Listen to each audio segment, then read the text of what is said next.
খোৱাং সমষ্টিৰ গৰুধৰীয়া গাঁও পঞ্চায়তৰ মেডেলা চাহ বাগিচা যুৱ সংঘৰ উদ্যোগত এখন ৰোমাঞ্চকৰ ফুটবল খেলৰ প্ৰতিযোগিতা অনুষ্ঠিত হৈ যায়, য'ত অংশগ্ৰহণ কৰিছিল বিভিন্ন প্ৰান্তৰ প্ৰায় 50টাকৈ দলে। চূড়ান্ত খেলখন শুভোদ্বোধন কৰে খোৱাং সমষ্টিৰ যুৱ নেতা তথা ডিব্ৰুগড় নগৰ উন্নয়ন প্ৰাধিকৰণৰ অধ্যক্ষ অসীম হাজৰিকাই। লগতে উপস্থিত থাকে জ্যোতি চিত্ৰবনৰ উপাধ্যক্ষ সুনীল ৰাজকোঁৱৰ। এনেধৰণৰ ক্ৰীড়াৰ জৰিয়তে উঠি অহা প্ৰজন্মক সুস্বাস্থ্যৰ লগতে ৰাষ্ট্ৰীয় আন্তঃৰাষ্ট্ৰীয় পৰ্যায়ত আগবঢ়াই নিয়াৰ ক্ষেত্ৰত বিশেষ পদক্ষেপ গ্ৰহণ কৰে। ইয়াৰ জৰিয়তে অঞ্চলৰ ৰাইজৰ শান্তি, সম্প্ৰীতি, সমন্বয়, ভাতৃত্ববোধ বজাই ৰাখি এখন সুস্থ আৰু সবল সমাজ গঠন কৰাত সহায় কৰে বুলি মন্তব্য কৰে খোৱাং সমষ্টিৰ যুৱ নেতা অসীম হাজৰিকাই। এখন সুন্দৰ খেল উপভোগ কৰি আছোঁ। আমাৰ এই মেডেলা চাহ বাগিচাৰ যুৱ সংঘই আজি কিছুদিন আগতে আৰম্ভ কৰা খেলখন আজি চূড়ান্ত খেল হৈছে।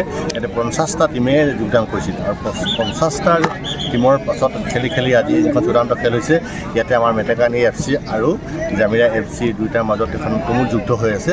আৰু ইয়াৰ উদ্যোক্তাসকলে খুব আন্তৰিকতাৰে আমাৰ এই অঞ্চলৰ উঠি অহা প্ৰতিভা সম্পন্ন খেলুৱৈসকলক মানে এখন ভাল খেল যাতে প্ৰদৰ্শন বা দেখুৱাব পাৰে বা বিভিন্ন প্ৰান্তৰ পৰা খেলুৱৈসকলে যিখন খেল খেলিছে আৰু এই অঞ্চলৰ উঠি অহা প্ৰজন্মই যাতে খেলখিনি চাই যাতে ভাল খেলুৱৈ হ'ব পাৰে, তাৰ কাৰণে আজি সেইখন আয়োজন কৰিছে। মই ভাবোঁ ইয়াৰ যোগেদি এই অঞ্চলৰ ৰাইজৰ খেলৰ যোগেদি যিটো সম্প্ৰীতি, সমন্বয়, ভাতৃত্ববোধ, খেলৰ যোগেদি যি নিজৰ জীৱনক গঢ়ি নিজৰ এটা সুস্বাস্থ্য অধিকাৰ কৰাৰ লগতে নিজৰ প্ৰতিষ্ঠা কৰাৰ উপৰিও সমাজখন দেশখনৰ কাৰণে গৌৰৱান্বিত হ'ব পাৰে, তাৰ কাৰণে খেল। সেইকাৰণে ভূপেন দাই কৈছিল যে এই পৃথিৱীৰ এক ক্ৰীড়াংগন, ক্ৰীড়া হ'ল শান্তি প্ৰাংগণ। এনেধৰণৰ সুন্দৰ গীতৰ মাজেৰে তেখেতে যিখিনি কৈ গৈছে সেই কথাখিনি আজি এই আমাৰ মেডেলা যি যুৱ সংঘৰ উদ্যোগত আয়োজন কৰা যিখন ফুটবল প্ৰতিযোগিতা খুব সুন্দৰভাৱে আমাৰ বিনোদ কাৰিয়া আৰু বিভিন্ন আমাৰ বিষয়বোৰ আছে তেওঁলোকে আজি কৰিছে। আমাৰ মাজত চিত্ৰবনৰ সন্মানীয় ককাইদেউ আমাৰ সুনীল ৰাজকোঁৱৰ ডাঙৰে আহি পাইছেহি আৰু লগতে মোৰ বন্ধুবৰ্গ আহিছে। মই এটাই কথা ক'ম যে এনেধৰণৰ খেল সদায় খেলাই থাকিব লাগে আৰু খেল খেলাই থাকিলেহে আমি সদায় এনেধৰণে আমাৰ উঠি অহা প্ৰজন্মক আগুৱাই নিবৰ কাৰণে সক্ষম হ'ম আৰু ভৱিষ্যত প্ৰজন্মই খেলৰ প্ৰতি ধাউতি বৃদ্ধি হ'ব আৰু এই ধাউতি বৃদ্ধি হোৱাৰ লগে লগে মানুহৰ চিন্তাধাৰণাবিলাক ভাল হয়। গতিকে খেল খেলক, খেল খেলিব লাগিব আৰু খেল আমি সমাজৰ কাৰণে খেলিব লাগিব, উঠি অহা প্ৰজন্মৰ কাৰণে খেলিব লাগিব আৰু দেশৰ কাৰণে খেল খেলিব লাগিব। সকলোকে মই ধন্যবাদ জনাইছোঁ। উদ্যোক্তা মন্ত্ৰী আজি এনে এটা অনুষ্ঠানত মোক শুভোধন কৰিবৰ কাৰণে আমন্ত্ৰণ জনাইছিল, তেখেতসকলক ধন্যবাদ জনাইছোঁ আৰু সদায় হ'ব পাছতে খেল সমাপ্ত হ'ব। গতিকে সকলোকে শুভেচ্ছা জনাই মোৰ সামৰিছোঁ। থেংকছ দিছোঁ আমাৰ ডিব্ৰুগড় ডেভেলপমেণ্ট অথৰিটিৰ চেয়াৰমেন ভাতৃপ্ৰতি মোৰ মৰমৰ আমাৰ অসীম হাজৰিকাই এই খেলখনত অংশগ্ৰহণ কৰিছে। তেওঁ পাৰ্টিচিপেট কৰাই নহয়, তেওঁ বিশেষভাৱে আমাৰ যুৱ সংঘক এটা সুন্দৰভাৱে অৰিহণা আগবঢ়াইছে। তেওঁ খুব খেল প্ৰিয় এজন ব্যক্তি আৰু ভাল লাগিছে। আমি দুয়োজনে খুব ধুনীয়াকৈ একেলগতে বহি খেলখন উপভোগ কৰিছোঁ আৰু সকলো ৰাইজৰ উপস্থিতিত ভাল লাগিছে আৰু মই সেইকাৰণে আমাৰ মানে অসীম ভাতৃক মই পুনৰ এবাৰ ধন্যবাদ জনাইছোঁ।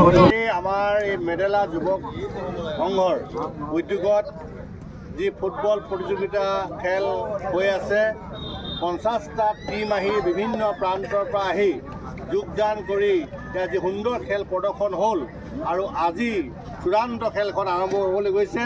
আমাৰ মেটেকানি এটা টীম, মেটেকানি যুৱক সংঘৰ যিটো দল আৰু এইফালে জামিৰা মহমাৰীৰ পৰা এটা যিটো দলে আজি চূড়ান্ত খেলখন খেলিব। তো দুয়োটা দলক প্ৰথমে মই শুভেচ্ছা জনাইছোঁ। খুব সুন্দৰ খেল খেলিব আপোনালোকে, কাৰণ আপোনালোকে 50টা টীমৰ ভিতৰত দুয়োটা টীমে আচলতে শ্ৰেষ্ঠতা প্ৰদৰ্শন কৰি আজি ফাইনেলত উপস্থিত হৈছে।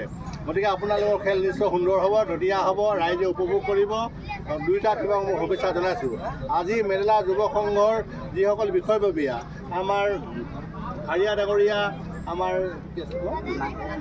নায়ক ডাঙৰীয়া, লগতে আমাৰ গজেন্দা ইতিমধ্যে আমাৰ উদ্যোক্তা সমিতি সম্বোধন জনাইছে। মোৰ সৈতে উপস্থিত হোৱা আমাৰ সমাজসেৱক আমাৰ দীপন গগৈ ডাঙৰীয়া, ৰঞ্জিত শইকীয়া ডাঙৰীয়া আৰু বিনোদ খাৰিয়া ডাঙৰীয়াৰ লগতে আমাৰ নিপেন হেমৰম ডাঙৰীয়া উপস্থিত আছে। মই সকলোকে শুভেচ্ছা জনাইছোঁ। সুন্দৰ এখন খেল হওক, খেল শান্তিৰ বাবে হওক, খেল সমন্বয়ৰ বাবে হওক, খেল ভাতৃত্ববোধৰ কাৰণে খেল হওক, খেল নিজৰ ভৱিষ্যতৰ কাৰণেই হওক, খেল হ'ল ভৱিষ্যত প্ৰজন্মৰ কাৰণে এখন সুন্দৰ খেল হওক, য'ত খেলৰ যোগেদি নিজৰ জীৱনক প্ৰতিষ্ঠা কৰাৰ লগতে সমাজখনক দেশখনক গৌৰৱান্বিত কৰিব পৰা যায়। খেলৰ যোগেদি এটা সুন্দৰ সুস্থ শৰীৰ পাব পৰা যায়। খেলৰ যোগেদি শান্তি সম্প্ৰীতি সমন্বয় গঢ়িব পাৰি। সেই হ'ল খেল। সেইকাৰণে আমাৰ ভূপেন দাই গীতৰ মাজেৰে গাই গৈছিল যে এই পৃথিৱীৰ ক্ৰীড়াংগন খেল হ'ল শান্তিৰ প্ৰাংগণ। গতিকে এই ধৰণৰ সুন্দৰ বাক্যৰে আমাক তেতিয়াই কৈ গৈছিল। গতিকে জাতি বৰ্ণ ধৰ্ম নিৰ্বিশেষে সকলোৱে আমি আজি সমবেত হৈছোঁ আৰু সকলোৱে আহি এনেধৰণে খেল উপভোগ কৰিছোঁ।